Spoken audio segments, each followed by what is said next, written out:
began with a hairbrush. The mother had found it on the hallway radiator that morning, ivory-handled, slightly dusty, and decided to return it after lunch. She knocked once on the bedroom door, received no answer, and pushed it open gently. The sight stopped her cold. The room, once neat and sunlit, had become a monument to neglect.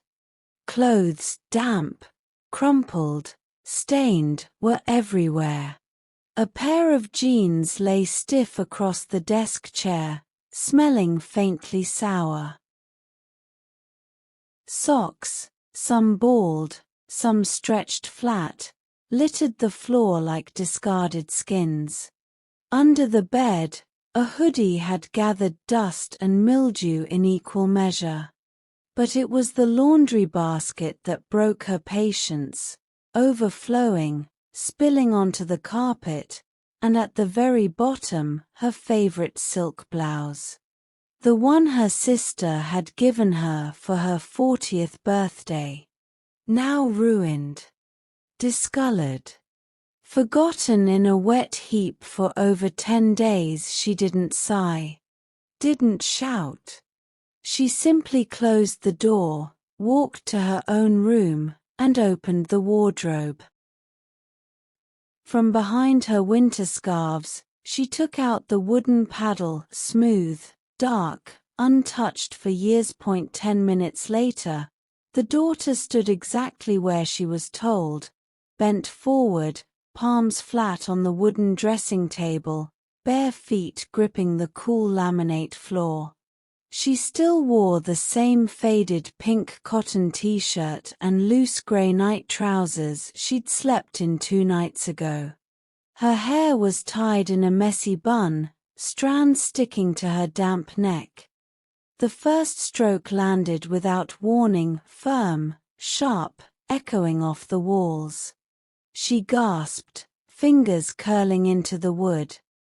"Do you know why this is happening?" her mother asked, voice calm but unwavering. The daughter shook her head slightly, too ashamed to speak. The second stroke followed. Then the third. Each one measured, controlled, landing squarely through the thin cotton of the grey night trousers. By the fourth, tears welled in her eyes. By the sixth, the final one, her shoulders trembled. Silence settled, broken only by the soft patter of November rain against the window. It hadn't happened overnight. When she'd returned from university in September, the mess was minimal: a jumper left on the chair, a mug forgotten on the nightstand. Her mother had smiled, happy just to have her home.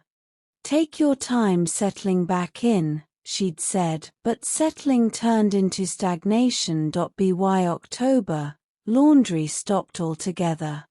"I'll do it tomorrow," became her mantra, repeated while scrolling on her phone, lounging in the same pink t-shirt for 3 days straight. Her mother asked gently at first, "Could you bring your basket down?" "Yeah, in a sec," came the muffled reply from under the duvet. One evening, her mother found a plate under the bed, crusts of toast gone stale. Another morning, she stepped on a damp sock near the bathroom and nearly slipped. Each time, she gave the benefit of the doubt. "She's tired. She'll pick up." But the turning point came during Sunday roast. Her daughter wore the pink t-shirt again, now yellowed under the arms, and shrugged when asked if she had clean clothes. "It's fine," she'd said, rolling her eyes.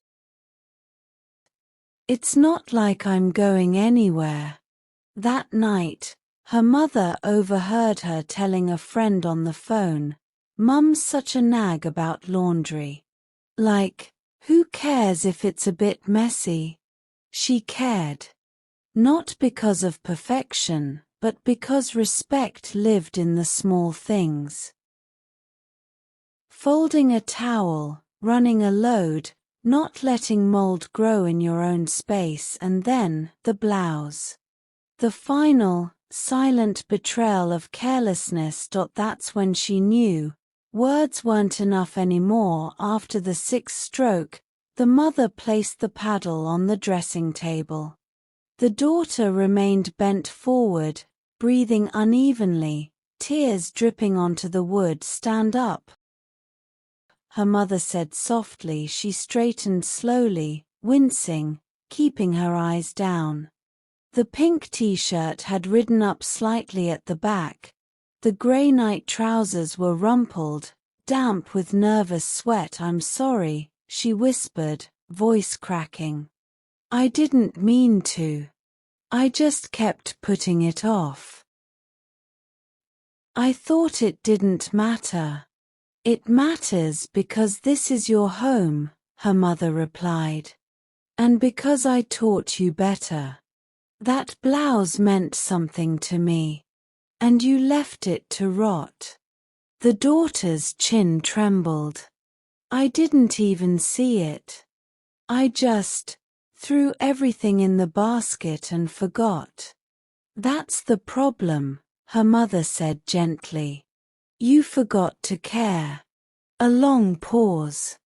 Then, quietly, "I'll clean it all. Every bit. Right now." Her mother nodded. "Good. And when you're done, we'll talk about responsibility, not just to chores, but to the people who share your life." She started immediately, kneeling on the floor in her pink t-shirt and grey night trousers. She gathered every item, sorting, shaking out, inspecting. She found receipts, hair ties, even a half-eaten biscuit wrapped in a sock. Each discovery stung more than the paddling. She scrubbed the laundry basket until it gleamed. Ran 3 loads, whites, colors, delicates. Folded each piece with care, smoothing creases, stacking them neatly in drawers. She wiped the dressing table, dusted the windowsill, even vacuumed under the bed. When she came across the ruined blouse, she held it for a long time. Then she placed it on her mother's pillow with a handwritten note. "I'm so sorry. I'll never be this careless again." Her back still ached faintly, but the ache in her chest was worse, regret, sharp and honest. She realized this wasn't about punishment. It was about waking up. That evening, the house felt different. The daughter sat on her made bed, now wearing clean pajamas, but the pink t-shirt and grey night trousers were folded neatly on the chair, ready to be washed tomorrow. The room smelled of lavender detergent and fresh air. A soft knock came. Her mother entered, still in her cream knit sweater and black trousers. She glanced around, floor clear, surfaces tidy, laundry put away. "You did well," she said. The daughter looked up, eyes red but clear. "Thank you for not letting me stay lazy." Her mother smiled faintly. "I love you too much to let you forget who you are." She turned to leave, then paused. "And tomorrow wear something clean." "I will," came the quiet reply. As the door closed, the daughter stood, walked to the window, and watched raindrops slide down the glass. Outside, Bristol hummed with evening life, buses, distant laughter, the glow of streetlights on wet pavement. Inside, the lesson had settled. Not with shame, but with quiet resolve. She picked up her laundry basket, empty, clean, ready, and placed it by the door. This time, she would.